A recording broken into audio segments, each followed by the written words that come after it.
Teodora era una bruja retirada que volvió a sus antiguas prácticas para vengar el crimen cometido a su hija Francisca. La noche de su venganza fue una de las más oscuras y nefastas que pudo haber en el pueblo de San Cipriano.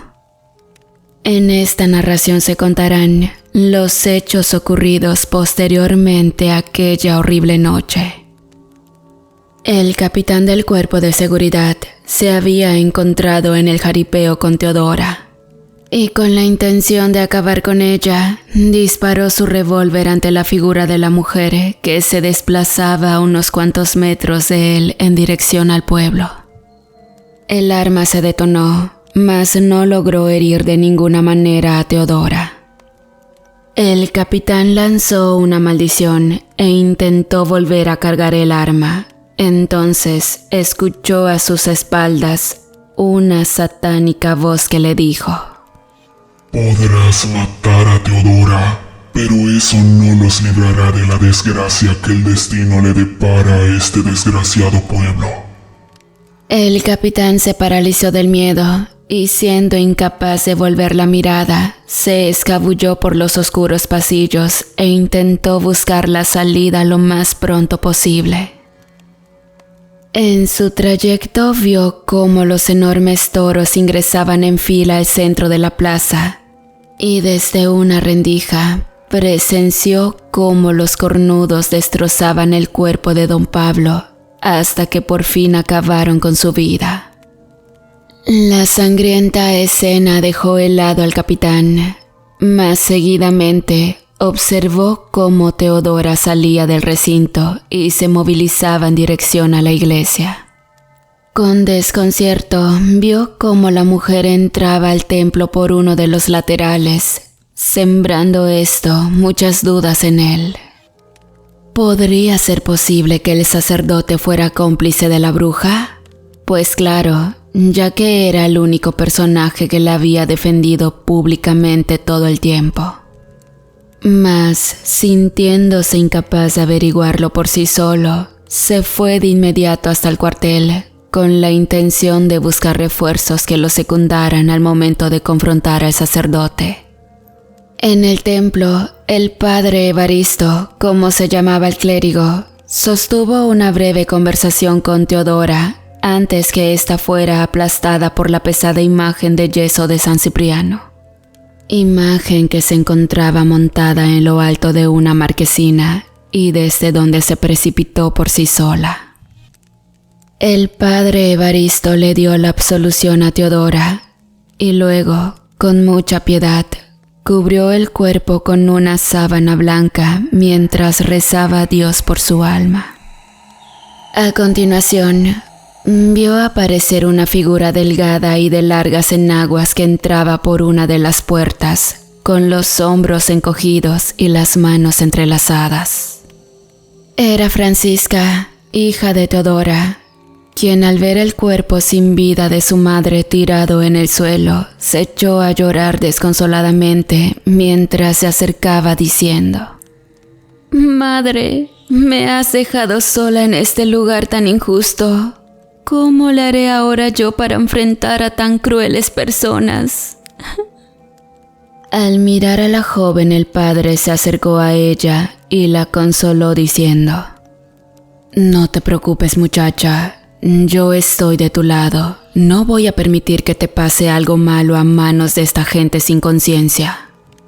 Luego se quedaron velando cristianamente el cuerpo de la occisa durante toda la noche. El capitán había llegado al cuartel y, reuniendo a las tropas que ahí se encontraban, les indicó que debían alistarse para hacer frente a un mal que no era de este mundo. Por esta razón convinieron a esperar hasta el amanecer, pues no querían enfrentar al enemigo en horas de oscuridad. Las horas pasaron y pronto el alba despuntó en el horizonte. La luz del día desveló la espeluznante escena que se exhibía por las calles de aquel pueblo. Decenas de cuerpos sin vida se encontraban esparcidos por las calles y aceras, y todos con una característica en común: una mueca de espanto y horror en sus caras. Los parientes de estos salieron a su búsqueda y quedaron helados al encontrar los cadáveres de sus familiares con sus rostros expresando angustia y terror. Lo curioso de la situación era que los finados no tenían heridas ni señales de tortura alguna. Parecía que simplemente habían muerto de la impresión por haber visto algo sumamente aterrador, pues muchos de ellos tenían sus manos a la altura del pecho como si hubiesen muerto producto de un infarto. El capitán y sus hombres pasaron por el lugar donde estaban los fallecidos y al ver a las personas que lloraban a sus familiares, les dijo: «Escuchen todos ustedes, lo que todos aquí están contemplando son los poderes de una mujer que, gozando de la ayuda del maligno, ha sembrado muerte y desolación a nuestro querido pueblo. Esa mujer es Teodora, quien con sus fórmulas ha hechizado también al señor cura. Por eso el afán de este último de proteger a tan infame personaje. Por eso les exhorto que nos acompañen al templo, lugar donde el cura tiene resguardada a Teodora, y le exijamos que nos la entregue para justiciarla por todo el daño y la muerte que ha causado». Ante las palabras del capitán, los familiares de los muertos se llenaron de resentimiento y exclamaron en alta voz: «¡Muerte a Teodora, causante de tantas desgracias en este pueblo!». Pero lo cierto era que todos estaban equivocados, pues Teodora no les había quitado la vida a ninguno de sus perseguidores. Pues como lo dijimos antes, estos habían perecido a causa de haberse encontrado cara a cara con el mismo diablo. El único pecado de Teodora había sido entregar a Hernán para que su vida le fuera arrebatada. Su más grande pecado era haber entregado la sangre de un pobre inocente. Pero la gente culpó a la presunta bruja y, destinados a acabar con ella, marcharon junto al capitán y su batallón hasta la iglesia. En el santuario, el padre Evaristo ofrecía un responso por el alma de Teodora, para posteriormente llevarla a sepultar en las catacumbas de la parroquia. Pasó entonces que en las ventanas del templo aparecieron diversas aves de rapiña con la clara intención de devorar los restos mortales de Teodora. El padre Evaristo advirtió la presencia de las aves carroñeras, entonces corrió a ahuyentarlas lanzándoles agua bendita. Esta, para el sacerdote, era una señal del enemigo, quien no quería que a Teodora se le diera cristiana sepultura. Y efectivamente, momentos después, escuchó acercarse a la muchedumbre furiosa que llegó derribando los barandales que rodeaban el atrio. Rápidamente, el padre le pidió a Francisca que se ocultara en la sacristía. Esta atendió la petición del sacerdote y rápidamente abandonó el templo para esconderse en un lugar seguro.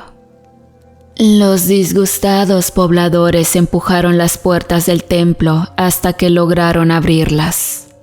De inmediato vieron al padre Evaristo junto al cuerpo de Teodora, así que el capitán, poniéndose al frente, le dijo al padre, apuntándole con un fusil: «Padre Evaristo, no intente ocultarnos más a esa malvada mujer. Será mejor que nos la entregue ahora mismo. Por el contrario, será usted quien pague por todas las calamidades que esa maldita ha ocasionado en este pueblo y en todas estas personas». El padre Evaristo contestó: «Alto, no profanen este santo lugar con sus rabias. La mujer de que hablas está muerta ya. Si querían cobrarse lo que según ustedes ella les hizo, sepan que ya Dios se encargó de eso, y si no lo creen, contémplelo por ustedes mismos». Luego quitó la sábana que cubría el cadáver de Teodora, y así todos pudieron observar los restos de la mujer a quien ellos estaban buscando. El capitán se acercó para comprobar que en verdad se trataba del cuerpo de Teodora. Entonces, al acercarse al padre Evaristo, este dijo al capitán: Teodora vino aquí ayer por la noche mientras se le daba persecución, y apenas pude decirle algunas palabras cuando la imagen del santo Cipriano se desprendió de su altar y cayó sobre ella, causándole la muerte de inmediato. El capitán entonces contestó: Ya lo ve, padre, esta mujer tenía pactos con el demonio, y por eso en nombre de las familias de las víctimas le voy a pedir que me entregue el cadáver, pues no podemos estar tranquilos hasta que éste sea quemado en la hoguera y se vuelva cenizas. De lo contrario, ¿cómo podemos estar seguros que el diablo no va a devolverla a la vida para que siga causando daño? El padre Evaristo se opuso a tal acto de indolencia, pero los familiares de los fallecidos estaban convencidos que querían ver el cuerpo de Teodora ser devorado por el fuego. Y se formó entonces un desorden, y entre varios hombres sometieron al padre Evaristo, y otro grupo cargó el cuerpo de la difunta y lo llevaron a la plaza del pueblo, donde posteriormente prepararon una hoguera. Juntaron ramas secas y les prendieron fuego, y cuando las llamas bramaban incandescentes, alzaron el cadáver de Teodora y lo lanzaron en medio del fogón. El cuerpo ardió de inmediato en el centro de una ronda de gente que veía con resentimiento cómo éste era consumido por completo entre las llamas. Y el capitán, dando un paso al frente, dijo a las personas: Ahora sí, a partir de este momento, podemos estar seguros que esta condenada bruja no volverá a causar daño en este pueblo.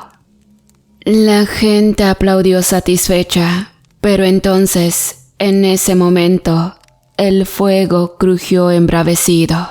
Se alzaron grandes llamas y seguidamente del interior del fogón salió la figura de un diablo envuelto en una enorme llamarada. Este se fue corriendo por una calle, brincando y riendo a carcajadas y dejando detrás de él brasas en forma de pisadas con enormes garras. La gente automáticamente se llenó de espanto y retrocediendo se preguntaban unas a otras qué significaba aquella figura infernal que había emergido de la lumbre.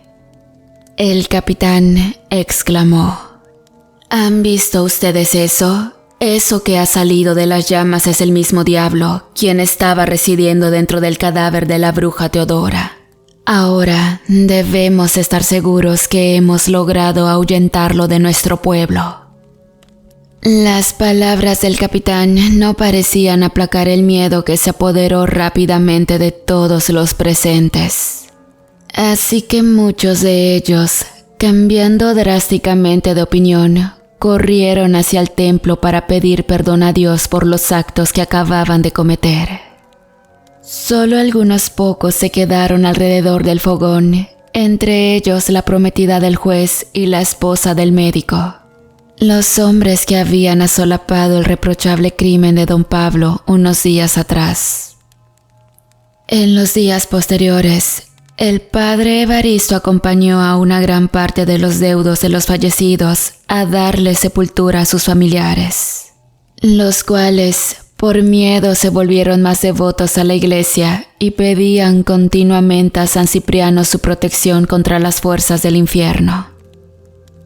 También ocurrió el éxodo de algunos habitantes, quienes temerosos abandonaron el poblado, pues llegaron a considerar que éste tenía una maldición, ya que por las tardes, cuando el sol comenzaba a ocultarse, muchas personas habían visto la figura de un diablo que se paseaba por las calles y caminos aledaños al pueblo. Francisca, mientras tanto, se había quedado oculta en la parroquia, donde el padre Evaristo se encargaba de cuidar de ella. Pasaron los días y una relativa calma parecía sentirse en San Cipriano, pero aquella paz se vería interrumpida una noche, cuando se escuchó un retumbar provenir de los cerros que circundaban al pueblito. Esa noche, la luna irradiaba su luz como nunca antes se había visto por aquellos lugares. Entonces, las personas al escuchar el estruendo aquel, salieron de sus casas para averiguar de qué se trataba. Así pudieron observar con desconcierto cómo en la punta de un peñasco llamado el Boquerón, la figura de un diablo rojo que daba patadas en la roca, y cada vez que éste pateaba, la tierra temblaba. El ser en el peñasco era Satanás, y cada vez que éste pateaba la tierra, se abrían entre los cerros grandes boquetes de cuyo interior emergía un demonio. Fueron 6 cuevas las que se abrieron, y los 6 entes infernales que salieron de ellas se dispersaron por el pueblo junto a Satanás, esperando el momento exacto para corromper a las almas de los incautos habitantes de San Cipriano. A partir de esa noche, los demonios aquellos empezaron a tentar la voluntad de los cristianos que estaban más débiles de espíritu. Y así inició en San Cipriano una racha de oscuridad como jamás se había visto nunca. Cada demonio representaba a un pecado y poco a poco fueron arrastrando a las gentes a caer en la tentación y a ofender a Dios de las peores maneras posibles. Hablaremos del primer pecado, la soberbia. Un par de noches después de los ruidos, el alcalde del pueblo dormía tranquilamente en su habitación, cuando entró por su ventana un hálito que llevaba consigo un suspiro de muerte. El alcalde inhaló aquel vapor que llegó misteriosamente a su casa y segundos después de haberlo absorbido, murió instantáneamente. Al día siguiente fue descubierto con horror por su esposa, muerto en el lecho de su habitación. Nunca nadie pudo explicar el extraño deceso del alcalde, pues parecía que simplemente se había ido a la cama para dormir eternamente en los brazos de la muerte. Con el extraño fallecimiento del alcalde, se tuvo que elegir posteriormente a un nuevo gobernador. Y entre los candidatos a ocupar el cargo se encontraba el capitán Medrano, el jefe del cuartel y la seguridad. La gente había visto en el capitán a un hombre destacado y sin dudarlo lo escogieron como el nuevo alcalde del pueblo. Así pasó entonces que en cuestión de días el capitán se encontró de pronto sentado en la silla edilicia. Sin embargo, no pasaría mucho tiempo para que el demonio de la arrogancia se apoderase de él, y de la nada sus actitudes cambiaran drásticamente. De pronto se empezó a mostrar déspota con la gente. Su círculo de amistades se limitó a personajes de renombre, ricos y terratenientes. Y sus aires de superioridad fueron creciendo día con día, a fin de que el hombre honesto que había llegado al cargo, en cuestión de semanas, ya no quedaba nada. Con el capitán Medrano gobernando a sus anchas, los demás demonios venidos del infierno comenzaron también a hacer de las suyas entre la población. Y las pobres personas vivían sus vidas ajenas a la tremenda desgracia que les sobrevenía. En la parroquia, Francisca ayudaba al padre Evaristo con las tareas cotidianas que se hacían en el templo, y ya la joven y humilde muchacha se había empezado a sentir protegida por el padre en aquel santo lugar. Francisca por fin estaba sintiendo un poco de paz y calma en su vida. Sin embargo, las garras del maligno también se extenderían hasta aquel lugar sagrado y lo harían de la manera más despreciable posible. La lujuria. Pasó que de pronto el padre Evaristo, quien ya se había ganado la confianza de Francisca, Comenzó a ver en sus sueños cómo la manceba muchacha intentaba seducirlo de maneras provocativas. Así nació de pronto en el sacerdote un inexplicable sentimiento de atracción hacia la persona de la joven Francisca. Pasaba que a cada momento el demonio de la lujuria le mandaba pensamientos deshonestos al cura sobre la cándida muchacha. Y un día, el clérigo ya no pudo más y cayó en la trampa de aquel espíritu del mal. Comenzó espiando a Francisca mientras dormía, mientras se cambiaba, y finalmente se las ingeniaba para poder espiarla mientras la joven tomaba sus baños matutinos. El padre vivía luchando contra aquel indómito deseo que le exigía ver y acercarse cada vez más a la joven Francisca. Por más que el padre pidiera a Dios fortaleza, no podía soportar por las noches la idea que una joven tan hermosa estuviera durmiendo a escasos metros de él en la sacristía. Y una noche, no pudiendo más, pensó para sí mismo: Dios mío, ya se me es imposible soportar este sentimiento. Sé que tú sabrás perdonarme por lo que estoy a punto de hacer. Y a continuación se encaminó hasta el cuarto donde Francisca dormía. Ingresando con cuidado, la tomó de los hombros y quiso darle un beso. La muchacha reaccionó al instante y al ver al hombre aquel encima de ella, vinieron a su mente los horribles recuerdos de aquella fatídica noche en la que su inocencia había sido arrebatada. De inmediato Francisca comenzó a patalear y como pudo se logró zafar del intruso y huyó en carrera del recinto en dirección a los cerros. El padre cayó en la cuenta de lo que estuvo a punto de cometer y salió tras Francisca para pedirle una disculpa por su actuar tan insolente. Por largo rato corrió subiendo laderas y barrancas detrás de la muchacha, hasta que llegó al peñasco llamado el Boquerón. Ya en la cúspide se encontró a Francisca tirada en el suelo llorando. Entonces, él se le acercó para pedirle que lo perdonara.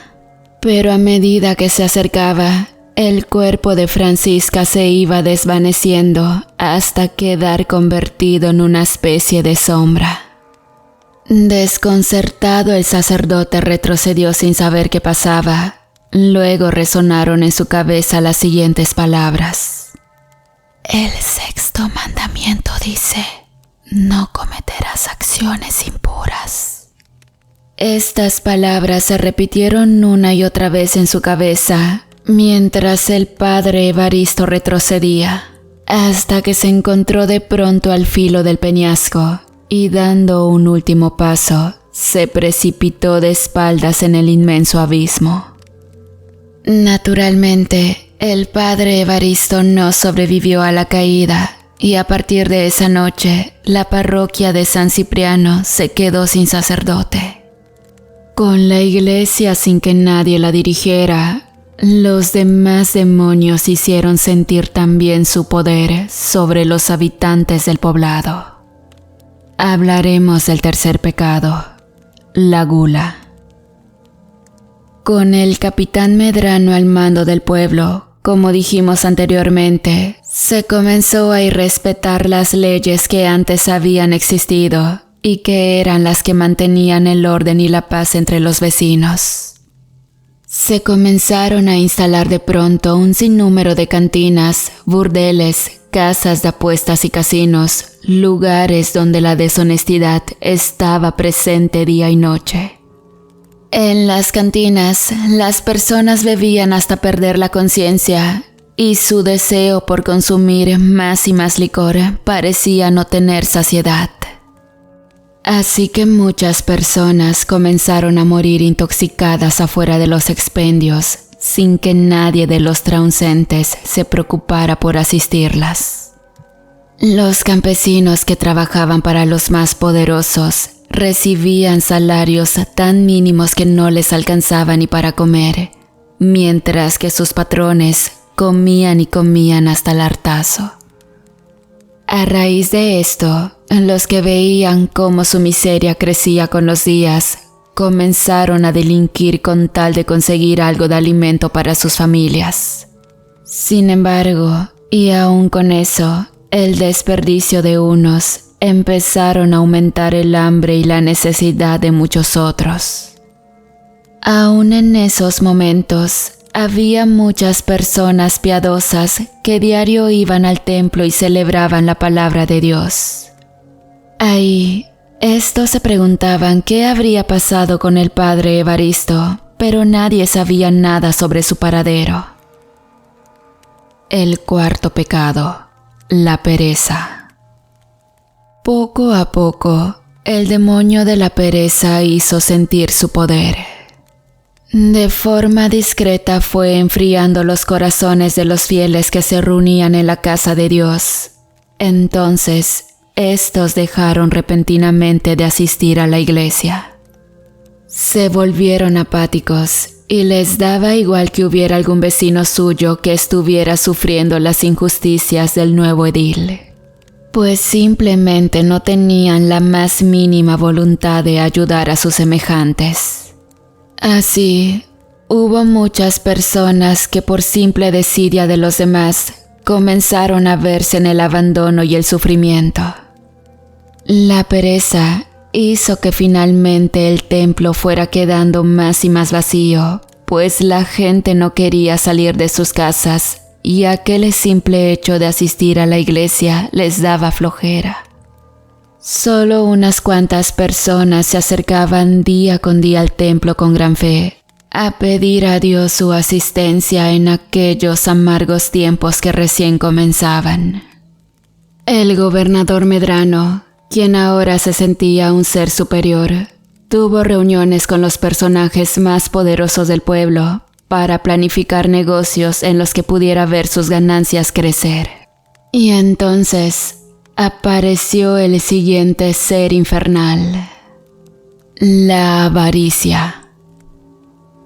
Aquellos grandes hacendados escuchaban las propuestas del gobernador y se mostraban interesados cuando éste les proponía la creación de leyes que los beneficiaban a ellos. Aún así, éstas hundieran más en la miseria a las comunidades más pobres.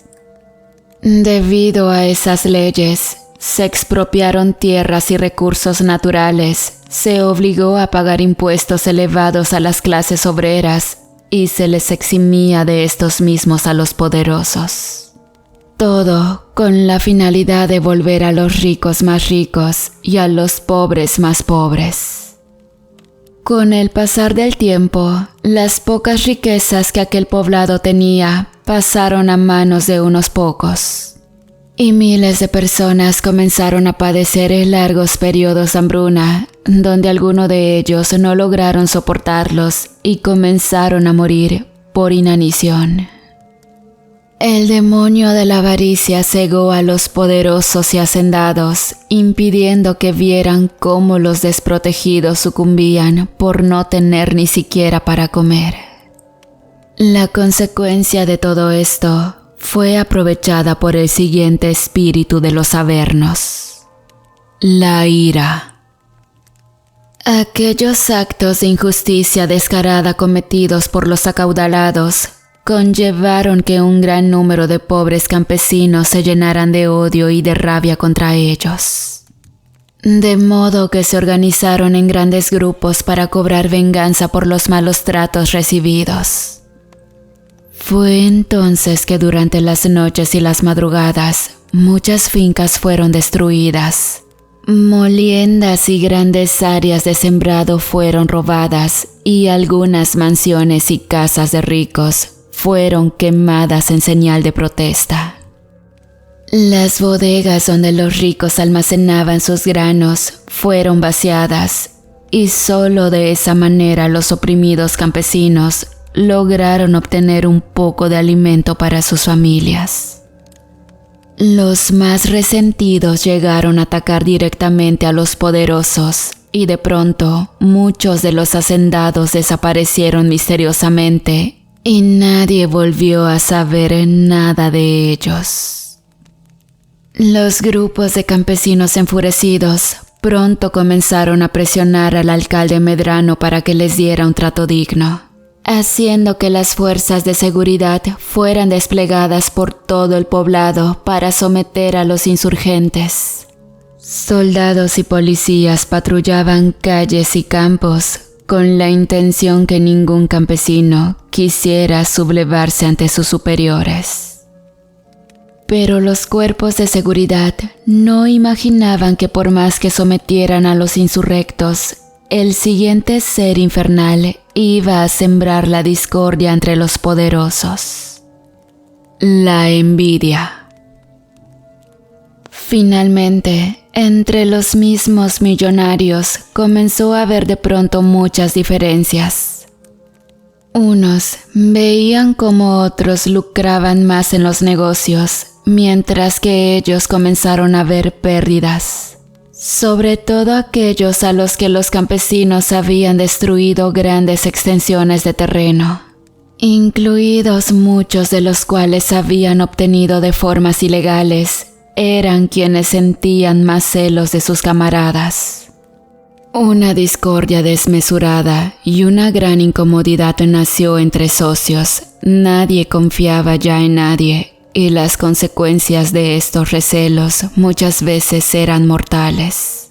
Pues los que no podían soportar cómo los demás tenían más abundancia que ellos, hacían de las suyas para que estos personajes fueran exterminados de una vez por todas. La envidia y la hipocresía se apoderó de los más adinerados, y los que parecía que lo tenían todo no podían ser felices, sabiendo que había otros que poseían tenencias mejores que ellos.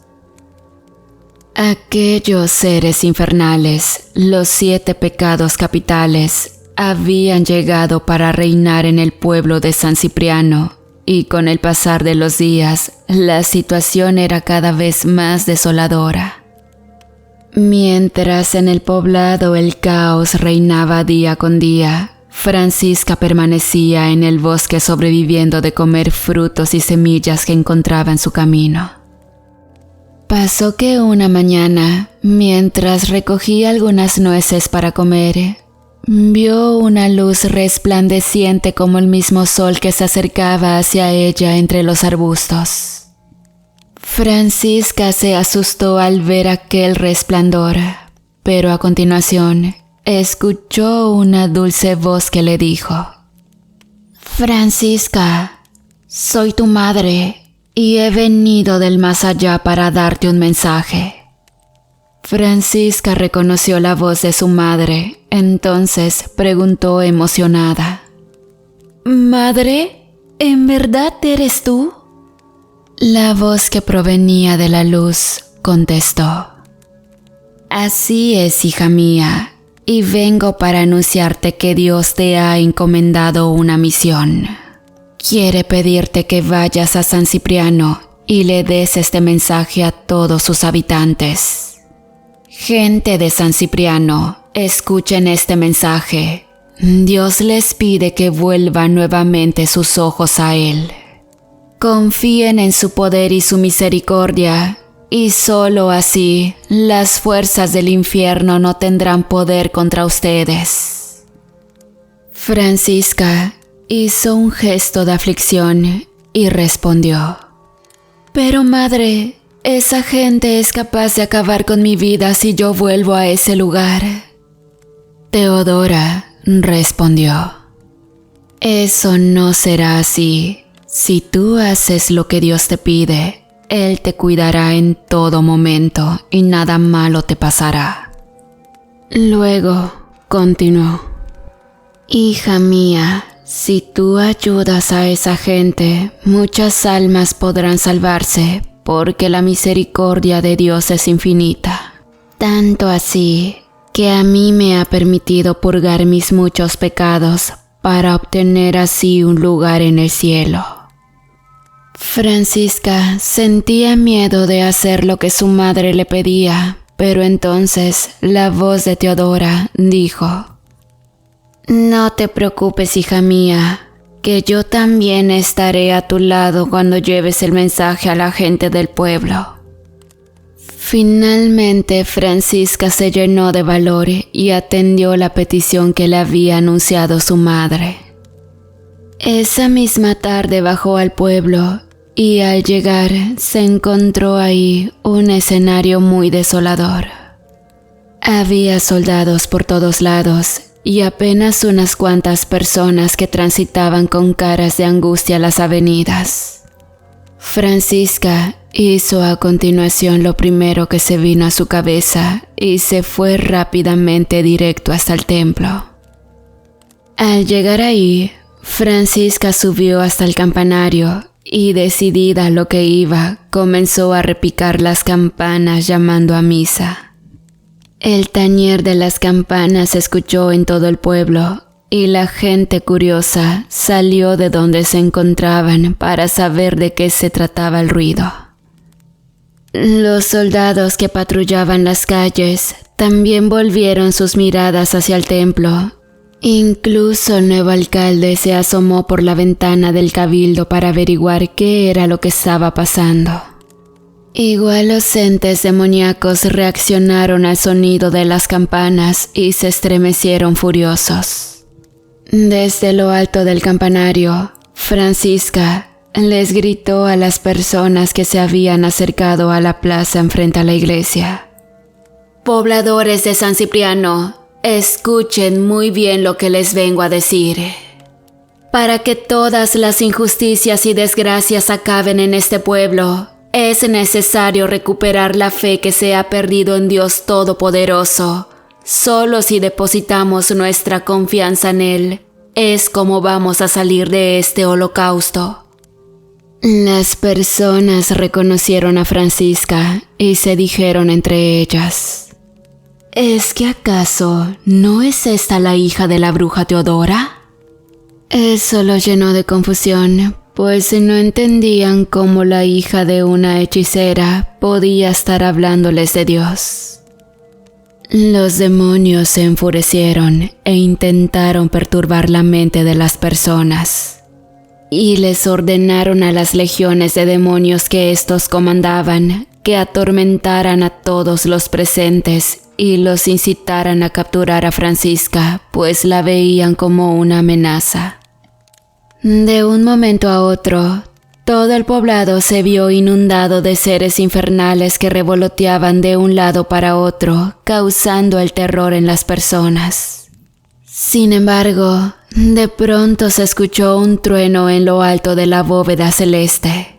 Se formaron grandes nubes y entre relámpagos y centellas aparecieron en el cielo gran cantidad de seres celestiales que eran comandados por Miguel, príncipe de las milicias del Empirio.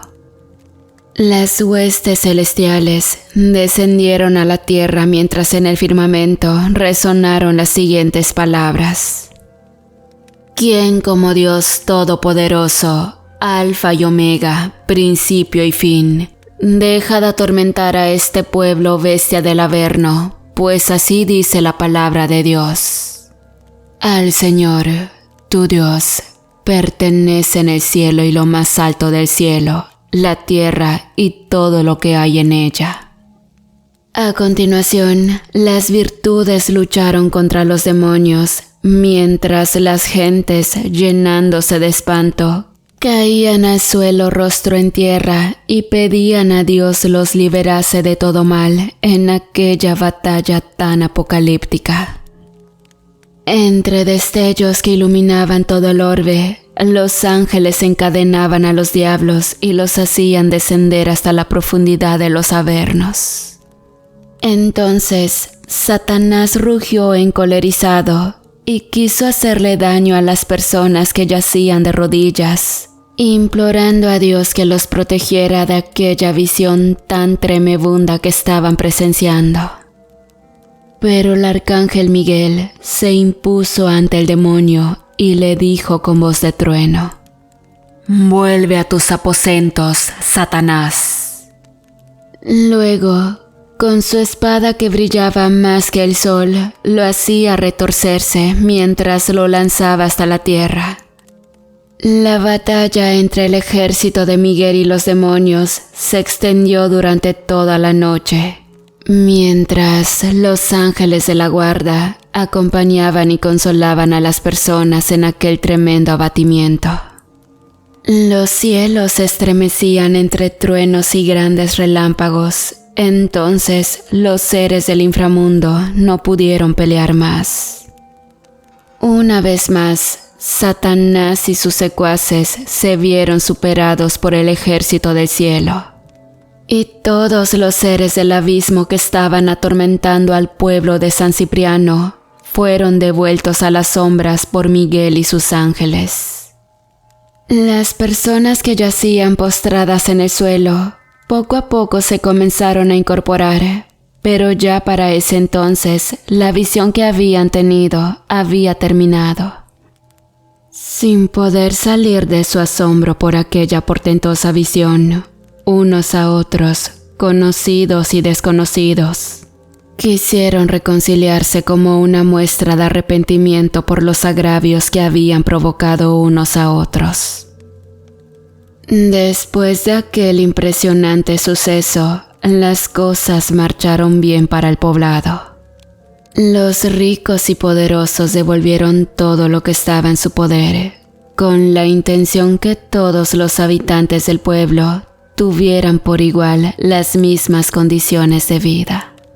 Se intentó reparar en lo más posible todo el daño ocasionado, y finalmente, en un acto público, el capitán Medrano pidió perdón a Francisca por los actos inclementes que se habían cometido en contra de su madre.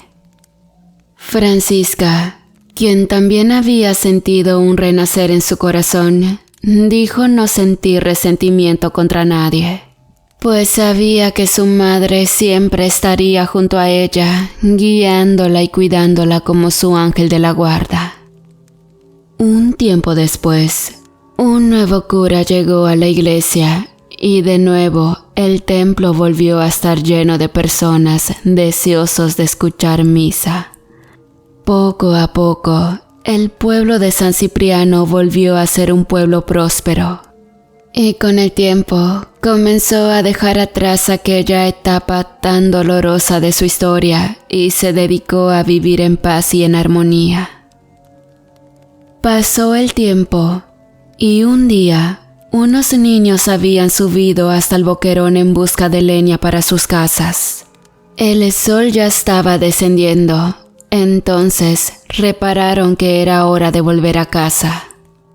Cuando pasaron justo por el borde del peñasco, se encontraron con un hombre que vestía una sotana y les dijo: «Tengan cuidado al volver, muchachos, pues dicen que por esta zona se aparece un espanto».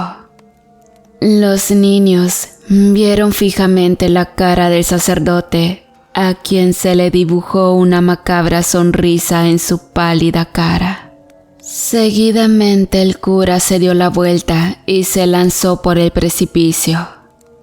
Los niños, muertos de miedo, dejaron la leña tirada y corrieron a sus casas y contaron estos hechos a sus padres. Se dice que esta fue la primera vez que en el lugar llamado el Boquerón se apareció aquel espectro a quien después llamaron el cura fantasma.